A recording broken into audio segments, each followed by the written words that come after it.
Forex को as a career लेना चाहिए, नहीं लेना चाहिए, कितने से स्टार्ट करना चाहिए, कितने डॉलर्स होने चाहिए, फुल टाइम करना चाहिए, स्विंग ट्रेड करनी चाहिए, डे ट्रेड नहीं करना चाहिए, ये सारे वो क्वेश्चंस हैं जो ऑलरेडी ट्रेडिंग कर रहे हैं और जो लोग न्यू आते हैं स्पेशली वो तो पूछ ही रहे होते हैं। इस वीडियो में स्पेशली मैं अपनी स्टोरी को डिस्कस करूंगा, मैंने कैसे एज अ कैरियर इसको लिया और मैं ऐसा कैरियर कितना कमा रहा हूँ, क्या कर रहा हूँ, किस तरह से रह रहा हूँ। दोनों चीज़ों को जब हम रिलेट करेंगे तो आपके पास बहुत अच्छा ओपिनियन आपको मिल जाएगा कि आपको ट्रेडिंग एज अ कैरियर अपनाना चाहिए या नहीं अपनाना चाहिए। स्पेशली वो लोग तो बहुत ज़्यादा पूछ रहे होते हैं जो आप कह लें कि जिन्होंने अभी अभी ट्रेडिंग स्टार्ट की होती है, क्योंकि इब्तदा में बहुत से लोगों को इत्तफाकन प्रॉफिट हो जाता है, कुछ लोगों को नहीं भी हो। वो अचानक से ये समझ बैठते हैं, अपने माइंड में बना लेते हैं कि यार हमें तो मतलब इससे ज़्यादा तो आसान कोई काम ही नहीं है, हम ट्रेडिंग स्टार्ट कर लेते हैं। लेकिन ये हमारी आप कह लें कि इस चक्कर में हम बहुत ज़्यादा गलतियाँ करते हैं। अब अगर मैं आपको अपनी स्टोरी सुनाऊँ, 6-7 साल पहले जब मैंने ट्रेडिंग स्टार्ट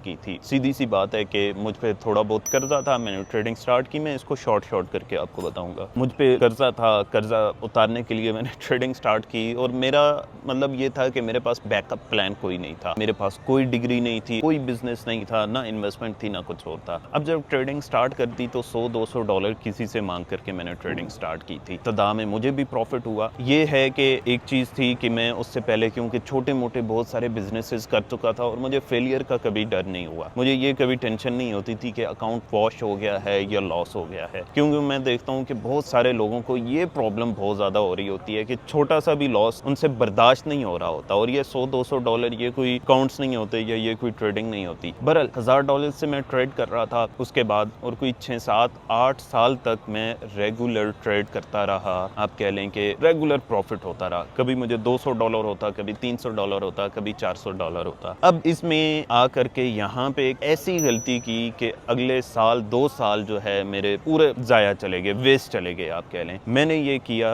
मैंने मतलब मुझे एक दोस्त मिला और उसने कहा कि यार $1000 से अगर तुम महीने का 200, 300, 400, 500 बना रहे हो तो यहीं पर अगर तुमने इन्वेस्ट किए होते $10,000 तो तुम सोचो कि कितना बना रहे होते। अब ये इतनी गलत एडवाइस थी आप कह लें कि मैंने उसके बाद एक इन्वेस्टमेंट ले ली। बल्कि उसी ने इन्वेस्टमेंट दी मुझे। मैंने $10-20 आप कह लें कि वो इन्वेस्टमेंट ले ली। और ये इन्वेस्टमेंट भी ऐसी कि ये इन्वेस्टमेंट कम लोन ज़्यादा था। ये भी मैं आप लोगों को बताऊंगा, कोई फाइनेंशियल एडवाइस नहीं होगी, लेकिन आपको बताऊंगा कि आप लोग कैसे फंस जाते हैं और इससे फिर निकलना भी मुश्किल होता है। अब वहाँ पे मैंने इन्वेस्टमेंट ले ली, वो उड़ गए। जाहिर है फिर जब उड़ गए तो उसमें फंडेड अकाउंट्स का भी जिक्र आएगा। अब जब उड़ गए, अब जाहिर है मेरी मजबूरी थी। अब मेरे साथ इत्तफाक ये हुआ कि मेरा एक स्टूडेंट था और उसे मैंने कहा कि यार एक फंडेड अकाउंट दो। उसने फंडेड अकाउंट दे दिया। मैंने उसको 2 लाख उस वक्त पे किए और 4 लाख जब उसका पे आउट आया तो उसमें से निकाल के उसे पे किए। पे मैंने उसे करने थे। ये चीज़ याद रखिएगा कि जब भी आप किसी से इन्वेस्टमेंट ले रहे होते हैं या अकाउंट मैनेजमेंट ले रहे होते हैं, ये चीज़ याद रखिएगा। उस वक्त लोग बहुत ज़्यादा कह रहे होते हैं यार कोई नहीं, दोस्त हैं, भाई हैं, कर लेंगे, देख लेंगे। एक चीज़ याद रखें कि पैसा ऐसी चीज़ है कि ये भाई को, इवन कि मैंने बाप बेटे को दुश्मन बनते हुए देखा। इस मामले में लाइबिलिटी कभी भी आप लोगों ने नहीं लेनी। लाइबिलिटी जिस दिन लेंगे तो उस दिन आप समझें कि आपका जवाल शुरू है। अब आप लोगों ने करना क्या होता है, जनरली आप कह लें कि आपको सबसे पहले क्या करना है कि अपनी अकाउंट हिस्ट्री बिल्ड करनी होती है, चाहे $100 हैं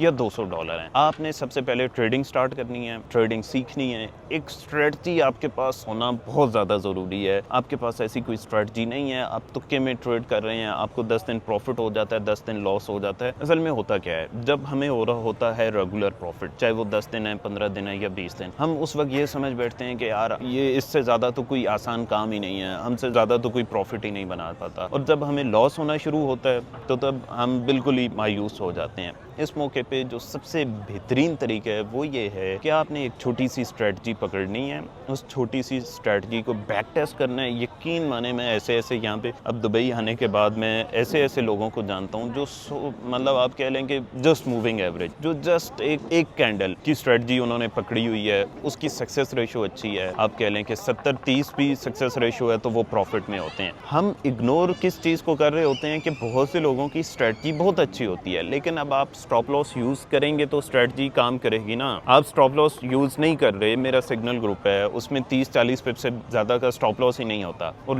जो 2-3 लोग जो है अकाउंट वॉश करवा देते हैं, क्यों करवाते हैं? क्योंकि वो स्टॉप लॉस यूज़ नहीं करते और जाके कमेंट कर रहे होते हैं कि भाई लॉस हो गया। जो 600 के टेक प्रॉफिट सेट हो रहे हैं उन पे उन्हें प्रॉफिट क्यों नहीं हो रहा होता? क्योंकि उनके पास कोई स्ट्रेटजी नहीं है, मेथड ही नहीं है। उनकी स्ट्रेटजी सिंपल ये होती है कि $10 प्रॉफिट आएगा तो मैं लेके निकल जाऊंगा, और लॉस हो रहा है मुझे 500, 600, 700 और मैं देख रहा हूँ। ये रवैया बिल्कुल गलत है। आपने बिल्कुल छोटी सी स्ट्रेटजी लेकर उसको प्रैक्टिस ज़रूर करना है, कॉपी पे लिखा हुआ होना ज़रूर चाहिए, फोल्डर में महफूज होना ज़रूर चाहिए। मैंने एक, आप कह लें कि सिंपल सी बात है कि रसूलुल्लाह पे भी वही उतरती थी तो वो उसको लिख लिया करते थे। जब तक आप लिखते नहीं हैं, उसको नोट डाउन नहीं करते, सेव नहीं करते, आपने जो बैक टेस्टिंग की है या फॉरवर्ड टेस्टिंग की है या जो लाइव मार्केट में टेस्ट किया है, जब तक आप उसको फोल्डर में सेव नहीं करेंगे तब तक कुछ नहीं बन सकता। सीधी सी बात है। उससे पहले आप ट्रेडर ही नहीं है। उसके बाद आपकी ट्रेडिंग स्टार्ट होगी, उसके बाद आपने इतने अमाउंट से स्टार्ट करना है कि जो आपको लॉस हो जाए तो आपको टेंशन ना हो। अब ये कर लेंगे तो मैं आपको गारंटी देता हूँ उसके बाद आप 6, 7, 8 महीने उतने ही फंड के साथ ट्रेड करते रहें। किसी की फरारी को देखकर या किसी रोल्स रॉयस को या किसी की ऑडी बॉडी को देख करके या किसी की अकाउंट हिस्ट्री को देख करके मुतासिर अगर ना हो आप, तो मैं 100% आपको श्योरिटी के साथ कह सकता हूँ, ये कोई एडवाइस नहीं है लेकिन एक्सपीरियंस की बुनियाद पे कह सकता हूँ कि आपको लॉस नहीं होगा। अब जब आपको लॉस नहीं होगा तो 6, 7, 8 महीने तक आप आराम से अकाउंट की हिस्ट्री बिल्ड कर सकते हैं। अब जब आप हिस्ट्री बिल्ड कर लेंगे तो आपका अकाउंट ऑटोमेटिकली ग्रो हो जाएगा। आपने अकाउंट अभी अचानक से बढ़ा नहीं देना। ये गलती मैंने बहुत बड़ी की थी कि मैंने $1000 से 20,000 और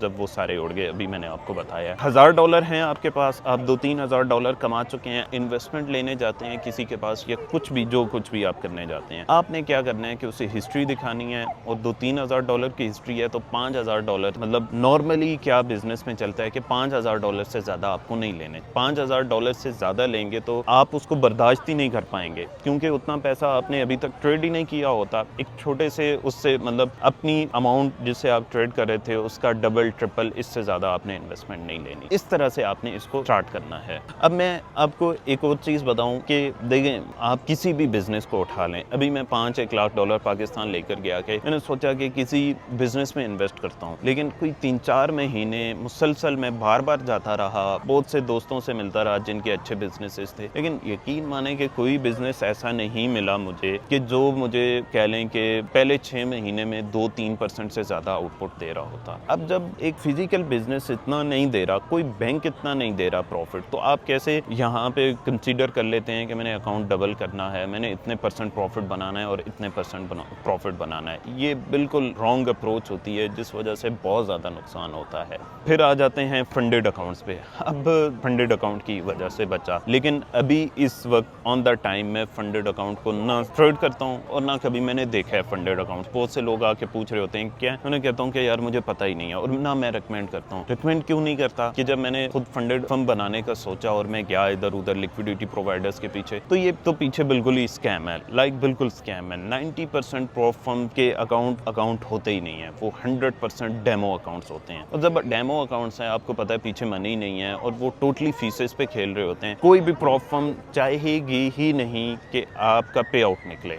आप जितनी भी कोशिश कर लेंगे, एक अकाउंट, दूसरा अकाउंट, तीसरे अकाउंट पे आपको लॉस हो जाएगा या अकाउंट उड़ जाएगा तीसरे पे आउट पे। अब ये जो आपको नज़र आ रहे होते हैं बहुत ज़्यादा कि जिन लोगों ने पे आउट्स बनाए होते हैं फंडेड अकाउंट से या यहाँ से, ये वो लोग होते हैं जिन्होंने गैम्बलिंग की होती है। गैम्बलिंग कैसे कि जब इन प्रॉफ फर्म्स के रूल्स इतने सख्त नहीं थे, आज से 3-4 साल पहले 5-5, 10-10 अकाउंट ले लेते थे और बड़ी बड़ी लॉट्स लगा के। मैं सबको जानता हूँ, सबके साथ दोस्ती भी है, और यहाँ तो दुबई में तो बहुत ज़्यादा हैं, गोरे बहुत हैं, अरबी बहुत हैं, इन सारों ने इसी तरह से पास किए हैं अकाउंट्स, बड़ी बड़ी लॉट्स ट्रेड करके और इस तरह से। अब वो चांस नहीं है, ठीक है? तो चांस ये है कि आपने शुरू से ही स्टार्ट करना है, बेसिक से स्टार्ट करना है। और इसमें याद रखें फॉरेक्स को लेकर के कि ये जो अकाउंट की हिस्ट्री डेवलप होती है ना, चाहे आप महीने का 3-4% ही क्यों नहीं गेन कर रहे, ये फॉरेक्स में सबसे बड़ी अपॉर्चुनिटी होती है। इसकी वजह से मुझे एक बड़ा अकाउंट मिला। अब फिगर्स में यहाँ मेंशन नहीं कर सकता, लेकिन वो 7 फिगर्स में है, ठीक है? और अब आप सोचें कि इतना बड़ा अकाउंट आपको मिल जाए तो उसके बाद आपके लिए ट्रेडिंग क्या रह जाती है, लेकिन उसके लिए आप जब तक अकाउंट हिस्ट्री बिल्ड नहीं कर लेते। लेकिन ये चीज़ याद रखिएगा कि मैं जिस जगह पे खड़ा हूँ इसको 7 साल लगे हैं, 2 साल में 1 साल में कभी भी इस जगह पे नहीं पहुंचा जा सकता। आपको एक चीज़ बताऊं कि मेरा उस्ताद था एक, वो उस वक्त ये कहा करते थे कि ट्रेडिंग यार बदर बहुत सिंपल है, पता नहीं लोगों को मुश्किल क्यों लगती है। और अब आकर मुझे यही एहसास होता है कि एक्चुअली ट्रेडिंग वाकई में बहुत ज़्यादा आसान है। वो छोटी छोटी गलतियाँ होती हैं, ओवर ट्रेडिंग, रिवेंज ट्रेडिंग, हम ट्रेडिंग को बहुत ज़्यादा एक्चुअली ईजी ले रहे होते हैं। हम कहीं भी बैठे कर रहे हैं, यहाँ पे बैठ के अगर मैं अब ट्रेडिंग स्टार्ट कर लूँ, मैं बाय सेल करना शुरू कर दूँ, तो ये मजाक हुआ ना। मतलब क्या ट्रेडिंग इतना आसान है कि मैं इधर चाय भी पी रहा हूँ? ये बिल्कुल फजूल बातें लोग कर रहे होते हैं इंस्टाग्राम पे, जो इन्फ्लुएंसर्स होते हैं कि हमने यहाँ बैठे हुए ट्रेड लगा ली, हमें इतना प्रॉफिट हो गया। ये सब बकवास होता है, कुछ भी नहीं होता है ऐसे।